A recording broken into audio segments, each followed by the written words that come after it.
នេះគឺជាពន្ធនាគារដ៏តឹងរ៉ឹងបំផុតនៅលើពិភពលោកមនុស្សគ្រប់រូបដែលចូលមកទីនេះនឹងមានគ្រាប់បែកណាណូដាក់នៅក្នុងខ្លួនរបស់ពួកគេគ្រាន់តែឆ្លងកាត់ខ្សែពណ៌លឿងនៅលើដីនឹងបណ្ដាលឲ្យមានការឈឺចាប់ធ្ងន់ធ្ងរនៅក្នុងពោះនៅពេលឆ្លងកាត់ខ្សែពណ៌ក្រហមគ្រាប់បែកនៅក្នុងខ្លួននឹងផ្ទុះភ្លាមដូច្នេះគ្មាននរណាម្នាក់នៅរស់រានមានជីវិតឡើយចេញពីពន្ធនាគា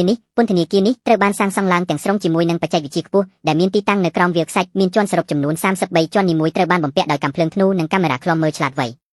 24ម៉ោងនៅពេលដែលការរំលោភបំពានត្រូវបានរកឃើញកាមេរ៉ាឃ្លាំមើលឆ្លាតវៃនឹងធ្វើឲ្យការព្រមានដ៏ឈឺចាប់សកម្មភ្លាមរឿងដែលវិកលចរិតបំផុតនោះគឺថាវាក៏នឹងស្កេនខួរក្បាលរបស់អ្នកទោសពេលពួកគេគេងលក់ផងដែរដោយបញ្ចាំងរូបភាពពីសុបិនរបស់ពួកគេទៅលើអេក្រង់កុំព្យូទ័ររបស់អ្នកយាមគុកប្រសិនបើវារកឃើញថាអ្នកទោសកំពុងសុបិនអំពីរឿងដែលអ្នកទោសស្រឡាញ់អ្នកយាមគុកនឹងធ្វើឲ្យរបៀបឈឺចាប់សកម្មអ្នកទោសនឹងត្រូវបានដាស់ភ្លាមដោយការឈឺចាប់ខ្លាំងវាពិតជាគួរឲ្យខ្លាចជាងឋាននរកទៅទៀតនៅក្នុងបរិយាកាសនេះមនុស្សជាច្រើនបានបាត់បង់ព្រលឹងរបស់ពួកគេទាំងស្រុងដូចជាសាកសពដែលគ្មានព្រលឹងបុរសនេះឈ្មោះយ៉ាគាត់កំពុងរៀបចំចាក់ចេញពីទីក្រុងជាមួយប្រពន្ធមានផ្ទៃពោះរបស់គាត់ជាលទ្ធផលគាត់ត្រូវបានបញ្ឈប់វាបង្ហាញថានៅពេលអនាគតផែនដីបានជួបប្រទះនឹងការបំពុលនុយក្លេអ៊ែរធ្ងន់ធ្ងរដើម្បីគ្រប់គ្រងចំនួនប្រជាជនគ្រួសារនីមួយត្រូវបានអនុញ្ញាតឲ្យមានកូនតែម្នាក់គត់ហើយកូនរបស់ពួកគេបានស្លាប់នៅក្នុងគ្រោះថ្នាក់ម៉ាស៊ីនភ្លាមនោះគាត់បានដឹងថាប្រពន្ធរបស់គាត់មានផ្ទៃពោះដើម្បីការពារប្រពន្ធរបស់គាត់យ៉ាកបានស្នាក់នៅតែម្នាក់ឯងបន្ទាប់មកគាត់ត្រូវបានគេនាំទៅពន្ធនាគារនេះជាលទ្ធផលភ្លាមនៅពេលដែលគាត់ចូលទៅយ៉ាកបានឃើញអ្នកទោសម្នាក់ទៀតកំពុងត្រូវបានគេធ្វើបាបគាត់គឺជាភ្នាក់ងារពិសេសម្នាក់យុទ្ធធម៌នៅក្នុងចិត្តរបស់គាត់បានជំរុញឲ្យគាត់បោះជំហានទៅមុខដើម្បីជួយប៉ុន្តែអ្វីដែលគាត់មិនដឹងនោះគឺថានៅលើក្បាលរបស់បុរសនោះមានស្នាមសាក់លេខ187នេះមានន័យថាគាត់ជាចោរនៅទីនេះ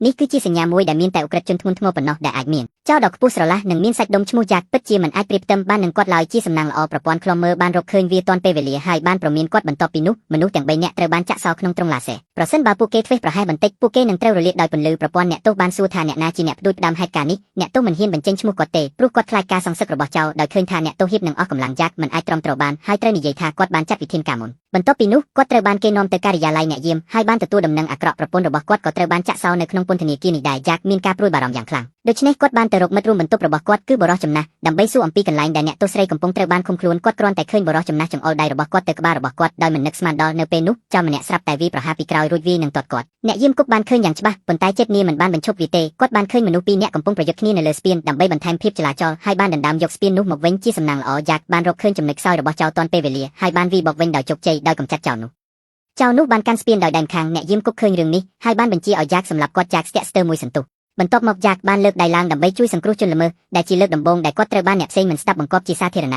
ដោយធ្វើតាមបញ្ជាអ្នកយាមគុកមានការខឹងសម្បាយ៉ាងខ្លាំងគាត់បានបញ្ជាឲ្យប្រហារជីវិតជនល្មើសភ្លាមខណៈពេលដែលកាំភ្លើងធំកំពុងតម្រង់នឹងបាញ់ក្នុងមួយប៉ព្រិចភ្នែករាងកាយរបស់ជនល្មើសត្រូវបានបាញ់ចំដោយរន្ធមួយដែលបញ្ចប់ជីវិតបាបកម្មរបស់គាត់ទន្ទឹមនឹងនេះយ៉ាកបានរើគ្រាប់បែកដែលធ្លាក់ពីរាងកាយរបស់ជនល្មើសហើយលាក់វាដោយសម្ងាត់បន្ទាប់ពីនោះអ្នកយាមគុកនៅតែមិនទាន់ស្ងប់ចិត្តហើយបាននាំយ៉ាកទៅមន្ទីរពិសោធន៍មួយដែលចងភ្ជាប់ទៅនឹងឧបករណ៍360ដឺក្រេនៅលើឧបករណ៍មួយដែលបង្វិលជាបន្តបន្ទាប់បង្វិលបែបនេះរយៈពេល3ថ្ងៃ3យប់យ៉ាកបានក្លាយជាមនុស្សល្ងងទាំងស្រុងជីវិតប្រចាំថ្ងៃរបស់គាត់ពឹងផ្អែកទាំងស្រុងទៅលើការថែទាំមិត្តរួមបន្ទប់ចាស់របស់គាត់ហើយក្នុងអំឡុងពេលនេះភរិយារបស់យ៉ាកបានផ្លាស់ទៅបន្ទប់អ្នកយាមគុកប៉ុន្តែនាងមិនបានក្បត់យ៉ាកទេប៉ុន្តែបានលួចស្វែងរកឱកាសដើម្បីជួយយ៉ាកថ្ងៃមួយភរិយារបស់គាត់បានប្រើស្រាមួយកែវដើម្បីធ្វើឲ្យអ្នកយាមគុកស្រវឹងបន្ទាប់មកនាងបានលួចចូលទៅក្នុងកុំព្យូទ័រដើម្បីឲ្យម៉ាស៊ីនអាចស្កេនខួរក្បាលរបស់យ៉ាកហើយចូលទៅក្នុងការបំភាន់របស់យ៉ាកនៅក្នុងការបំភាន់នោះមានរន្ធដ៏ធំមួយនៅក្នុងរន្ធនោះយ៉ាកជាក្មេងតែងតែនៅក្នុងរន្ធហើយមិនហ៊ានចេញទៅក្រៅទេភរិយារបស់គាត់បានដាក់ដៃរបស់នាងនៅមាត់រន្ធដើម្បីទាញគាត់ចូលនៅពេលដែលក្មេងប្រុសយ៉ាកត្រូវបានទាញចេញតាមពិតយ៉ាកបានភ្ញាក់ឡើងបន្ទាប់មកគាត់បានរៀនពីមាត់របស់បុរសចំណាស់ស្បែកខ្មៅទាំងអស់អំពីរឿងរ៉ាវទាំងអស់ដែលបានកើតឡើងថ្មីនេះបេះដូងរបស់គាត់ពោពេញដោយអារម្មណ៍ប៉ុន្តែដោយដឹងថាប្រពន្ធរបស់គាត់រស់នៅបានល្អគាត់មានអារម្មណ៍ធូរស្រាលបន្តិចបន្ទាប់មកអ្នកទោសបានយកគ្រាប់បែកដែលយ៉ាកបានរើសមុននេះចេញហើយចាប់ផ្ដើមសិក្សាវាទាំងយប់ទាំងថ្ងៃម្យ៉ាងវិញទៀតប្រពន្ធរបស់យ៉ាកបានឆ្លៀតឱកាសនៅពេលដែលអ្នកយាមពន្ធនាគារមិនបានយកចិត្តទុកដាក់ដើម្បីលួចយកផែនទីទេសភាពនៃពន្ធនាគារសម្រាប់បុរសចំណាស់ស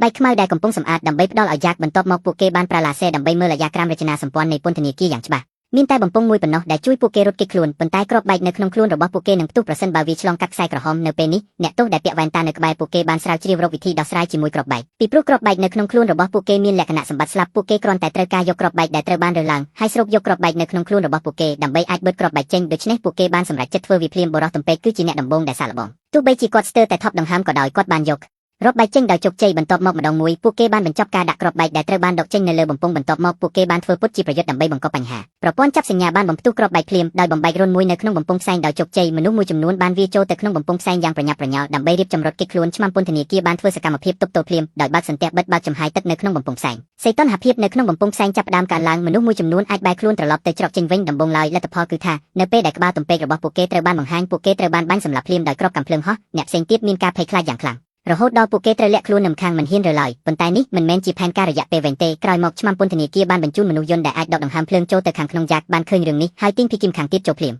បំផ្លាញប្រព័ន្ធភ្ជាប់របស់មនុស្សយន្តដកកាំភ្លើងយន្តនៅលើដៃរបស់មនុស្សយន្តនៅក្នុងពន្ធនាគារគួរឲ្យភ្ញាក់ផ្អើលណាស់ពួកគេទាំងអស់ត្រូវបានឆ្មាំពន្ធនាគារប្រែក្លាយពីអ្នកទោសដែលស្លាប់យ៉ាងខឹងយ៉ាងខ្លាំងបានដកអាវុធនៅលើដៃរបស់មនុស្សយន្តប្រញាប់ចេញទៅបាញ់ដោយចៃដន្យបាញ់ទម្លាក់មនុស្សយន្តមួយចំនួនមនុស្សយន្តបានឃើញរឿងនោះហើយបាញ់ប្រហារពួកគេភ្លាមនៅពេលនេះអ្នកទោសដែលពាក់វ៉ែនតាត្រូវបានចាប់បានដោយគ្មានវ៉ែនតាគាត់ដូចជាមនុស្សខ្វាក់ភ្នែកភ្លាមនៅពេលដែលមនុស្សយន្តហ៊ាននឹងបាញ់គាត់សំណាងល្អយ៉ាងបានបង្ហាញខ្លួនទាន់ពេលវេលាហើយបានបំផ្លាញមនុស្សយន្តខណៈពេលដែលឆ្មាំពន្ធនាគារបានរកឃើញប្រពន្ធរបស់យ៉ាងអំពីការក្បត់របស់នាងហើយបរិសុទ្ធចំណាស់ហ៊ាននឹងបង្រៀនពួកគេនៅមេរៀនមួយទោះជាយ៉ាងណាក៏ដោយបរិសុទ្ធចំណាស់បានយកគ្រាប់បែករួចហើយប៉ុន្តែមិនមានការភ័យខ្លាចអ្វីទាំងអស់ប៉ុន្តែពួកគេបានមើលស្រាលអ្នកយាមគុករ៉ាក៏ជាអ្នកដែលបានផ្លាស់ប្ដូរការវាយប្រហារធម្មតាដែលគ្មានគ្រោះថ្នាក់ដល់គាត់ទាំងស្រុងនោះទេនៅទីបញ្ចប់បរិសុទ្ធចំណាស់បានជួបនឹងគ្រោះថ្នាក់ភ្លាមនៅពេលដែលអ្នកយាមគុកបានយកប្រពន្ធរបស់ជេកទៅឆ្ងាយនៅពេលនេះក្រុមរបស់ជេកបានអង្គុយលើកាណុងហើយប្រញាប់ប្រញាល់ចូលទៅក្នុងបន្ទប់ត្រួតពិនិត្យដោយគំរាមកំហែងអ្នកយាមគុកឲ្យដោះលែងប្រពន្ធរបស់គាត់ឥឡូវនេះរ៉ាត្រូវបានគេនាំទៅបន្ទប់វះកាត់នៅពេលដែលនាងសម្រាលកូនរួចនាងនឹងត្រូវសម្លាប់ភ្លាមក្រោមការបង្ខិតបង្ខំរបស់ជេកអ្នកយាមគុកបានបញ្ជាឲ្យដោះលែងប្រពន្ធរបស់ជេកប៉ុន្តែលទ្ធផលត្រូវបានបដិសេធដោយប្រព័ន្ធ Smart ដោយសារតែឆ្មាំពន្ធនាគារស្ថិតក្នុងស្ថានភាពគំរាមកំហែងប្រព័ន្ធថែមទាំងបានកំណត់អត្តសញ្ញាណឆ្មាំពន្ធនាគារថាជាជនក្បត់ជាតិទៀតផងវាបាញ់គាត់ភ្លាមបន្ទាប់មកពួកគេបានទៅបន្ទប់ត្រួតពិនិត្យអ្នកទោសដែលពាក់វ៉ែនតាបានព្យាយាមបំបែកពាក្យសម្ងាត់របស់ប្រព័ន្ធកុំព្យូទ័រពេលដែលគាត់ហ៊ាននឹងទទួលបានជោគជ័យមនុស្សយន្តពីរបីនាក់បានប្រញាប់ប្រញាល់ចូលមកហើយចាប់ផ្ដើមបាញ់ប្រហារយ៉ាក់បានប្រញាប់ប្រញាល់យកកាំភ្លើងរបស់គាត់ហើយវាយប្រហារទៅវិញបន្ទាប់មកគាត់បានជួយអ្នកទោសដែលពាក់វ៉ែនតាឲ្យក្រោកឡើងដើម្បីបានទៅប្រតិបត្តិការដោយកម្លាំងទាំងអស់របស់គាត់ទីបំផុតពួកគេបានបំបែកប្រព័ន្ធភ្លាមបន្ទាប់ពីនោះយ៉ាក់បានប្រញាប់ប្រញាល់ចូលទៅក្នុងបន្ទប់វះកាត់ដើម្បីជួយសង្គ្រោះប្រពន្ធរបស់គាត់គាត់បាននាំប្រពន្ធនិងប្អូនប្រុសរបស់គាត់ឈ្មោះវាវទៅជាមួយដើម្បីបើកឡានចូលទៅក្នុងពន្ធនាគារដើម្បីចាក់ចេញ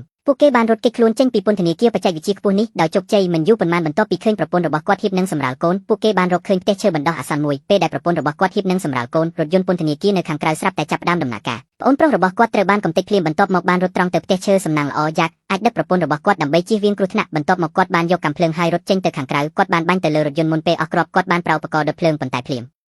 នៅពេលដែលគាត់បំផ្លាញរថយន្តបានប្រញាប់ប្រញាល់ត្រង់ទៅផ្ទះឈើសំឡេងស្រែកយំអស់សង្ឃឹមរបស់យ៉ាក់រួមជាមួយនឹងការផ្ទុះខ្លាំងផ្ទះឈើត្រូវបានបំផ្លាញភ្លាមជេកបានដួលសន្លប់ទាំងស្រុងដោយស្វែងរកដោយអស់សង្ឃឹមនៅក្នុងគំនរបាក់បែកភ្លាមនោះគាត់បានឮសំឡេងយំរបស់ទារកទើបនឹងកើតពេលគាត់ទៅដល់ទីនោះគាត់បានដឹងថាប្រពន្ធរបស់គាត់នៅរស់ពួកគេបានលាក់ខ្លួននៅពីក្រោយឡានដែលខូចទាន់ពេលវេលានៅពេលនេះបេះដូងរបស់ជេកបានធូរស្រាលទាំងស្រុងទោះជាយ៉ាងណាក៏ដោយនៅក្នុងអនាគតបច្ចេកវិទ្យាខ្ពស់បែបនេះតើពួកគេអាចលាក់ខ្លួនបានរយៈពេលប៉ុន្មាន